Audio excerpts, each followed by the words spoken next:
Welcome to this Zentangle Quickie. My name is Heather Hartwick Gladden. I'm a certified Zentangle teacher. And today we're going to take a look at the tangle Qian-long from CZT Diane Tai. And I hope I've pronounced all of that at least close. So this is an interesting tangle. Uh, when reading about it on tangle patterns, one of the things that Diane says is that it looks like long chains. That's part of why she named it. You can find out more information by looking at that link in the description section.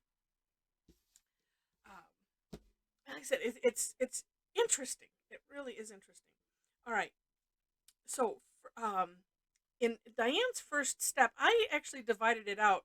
I always like to make sure that my step outs um, are good for the newest tangler, or or just really, or somebody like me that's like, I don't know how to draw that. So I like to separate things out when it seems like it's needed, and I don't know why, but I did that today. All right, and I'm going to try to draw this bigger than I was thinking as I was playing with it. All right, so it starts off with it's a curved line that almost goes into a spiral. So stop there. And then in my step out, I drew a straight line. You can make it a curved line if you want to. You could do this all in one stroke. I just sometimes find the need to separate things out, like I said. Then we're going to aura this curve on the inside. And that worked for me. Other thing is leave a little bit of room on the first one, because this next step we're gonna go up and we're gonna go up a little bit.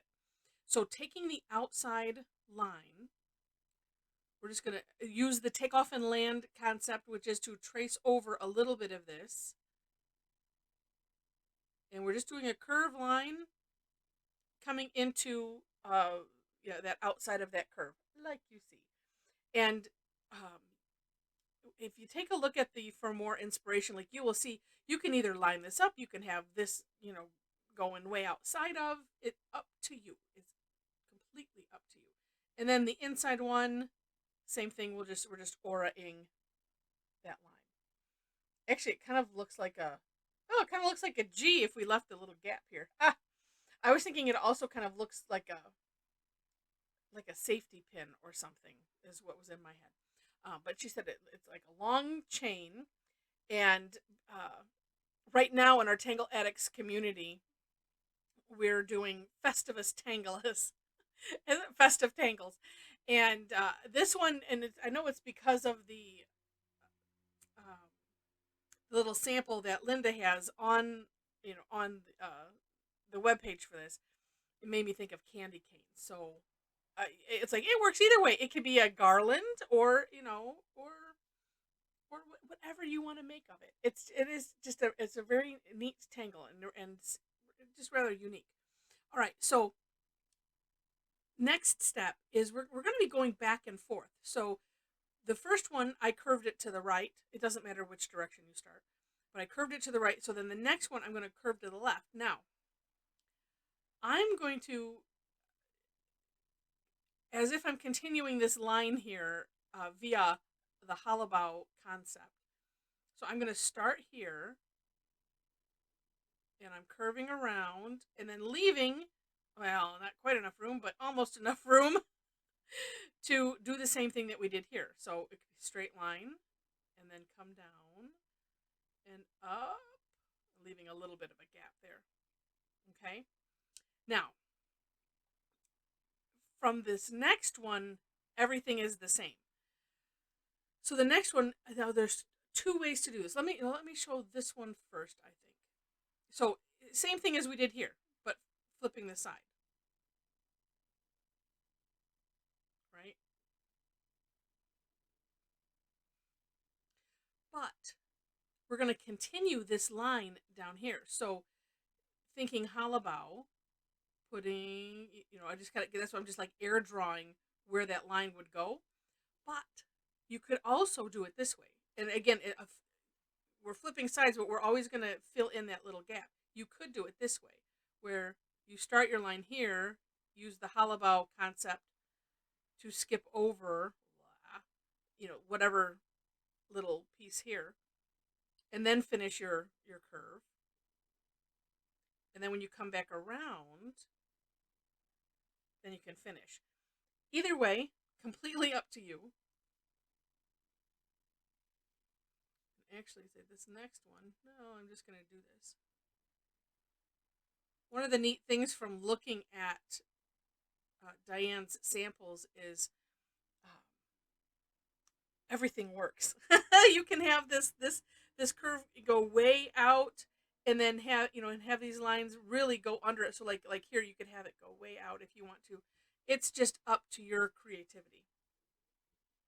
Now, and that is essentially it, except for decorating. And I'm gonna let's see. I'm gonna look at it this way. Actually, it doesn't matter which way you look at it. Ooh, you know what? Here, let's do this instead of I feel like I'm gonna decorate it after the fact.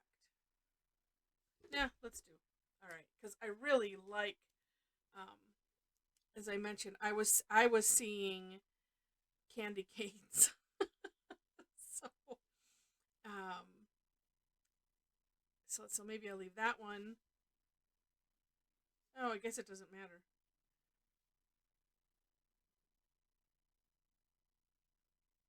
So you can decorate these however you want to, of course. So with some stripes, and actually I think I'm just going to go that far. Yeah, I'm modeling what Linda did because I think it was so cute.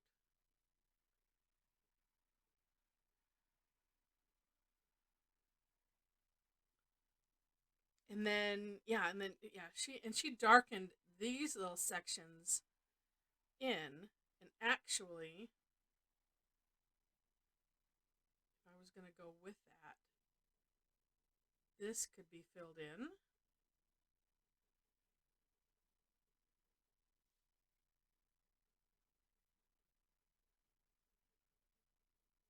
And I want part of me wants to fill it in and decorate it because this is one of those where I'm like, yeah, I'm not real thrilled with how it turned out, but we're gonna see if we can make it, use the magic of, excuse me, of decorating and shading. Because like as my friend Diane says, if you don't like it, it just means that you're not done with it yet.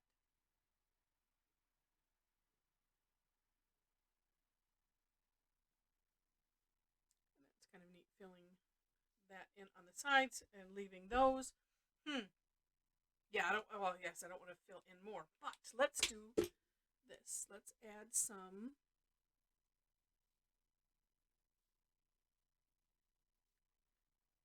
shading there.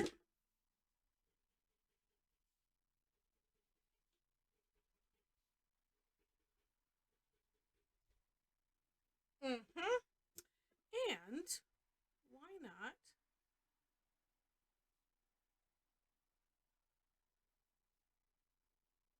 add some shading in there?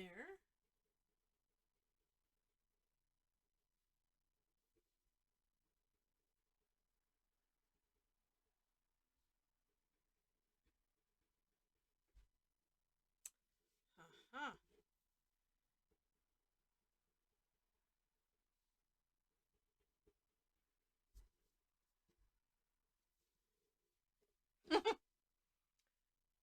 That helps. And then we're gonna put a finishing touch on this that I always like to do, and that is a nice little aura. But I'm gonna kind of contour even the little bumps and imperfections in there just to make it a little bit interesting.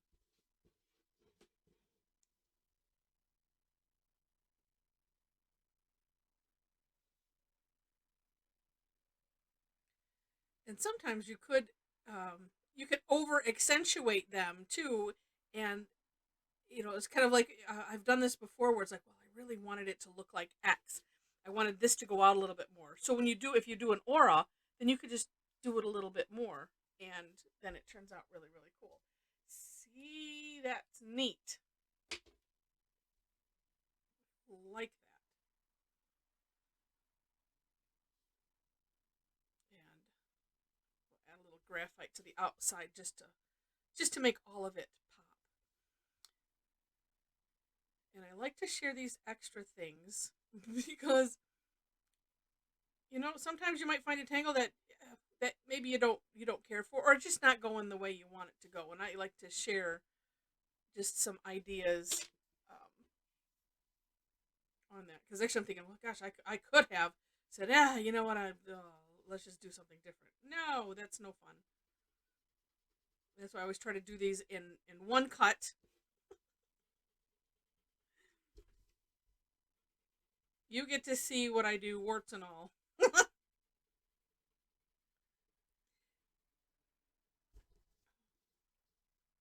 Oh, but then now But then also, I mean, through doing that, I don't know. I hope you enjoy. I should just leave it at that. And I hope that it gives some ideas for ways to rescue your tangles if you don't care for them, because these techniques, I mean, the shading, filling in, shading, using the aura, that can go for any tangle. It doesn't matter what it is. But I'm happier with this now. Yay! I like it. And I'm just having a different thought because I'm feeling like it needs to have more contrast. So, and there's nothing wrong with once you've done the shading, heck, I'm just gonna go back. I'm gonna add, because I said this kind of looks like candy canes in my mind. So why not make them? I mean, they're black and white candy canes, but we just use our imagination. Or if you like licorice, it could be a licorice candy cane. And it also ties in with, making this dark and that dark. It kind of ties in a little bit more. And like I said, adds some contrast. It's always nice to have some extra contrast.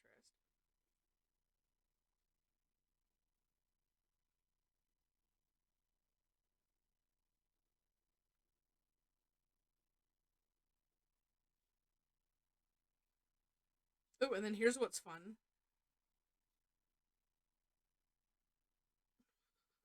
Can add a section. That's the beauty of the fill-in. That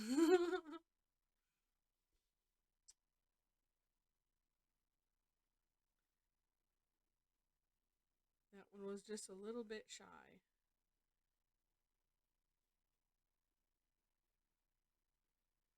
And that made me happier to put that there.